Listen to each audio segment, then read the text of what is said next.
घरकुल परिसरातील संगमनगर भागातील एसबीआय बँकेचा एटीएम मशीनच चोरट्यांनी मध्यरात्री चोरलं. शनिवारी रात्री 3 वाजण्याच्या सुमारास ही घटना घडली. यामध्ये आरोपींनी दोरी बांधून मालवाहतूक गाडीने एटीएम मशीनला ओढलं. यामुळे मुळासकट मशीनही बाजूला आली.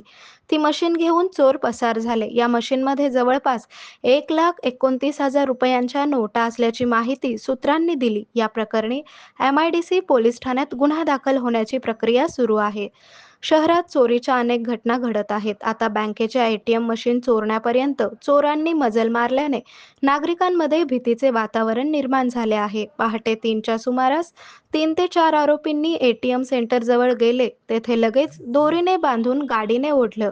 गाडीने हिसका देताच मशीन ही वेगळी झाली. यावेळी मोठा आवाजही झाला. शिवाय एटीएम सेंटरचा दरवाजाची काचही फुटल्याचे चित्र घटनास्थळी होते. त्यानंतर लगेच तेथून चोर पसार झाले. आरोपीला पकडण्यासाठी गुन्हे शाखेचे 4 पथके आणि एमआयडीसी पोलीस ठाण्याचे 4 पथके रवाना केल्याची माहिती अधिकाऱ्यांनी दिली.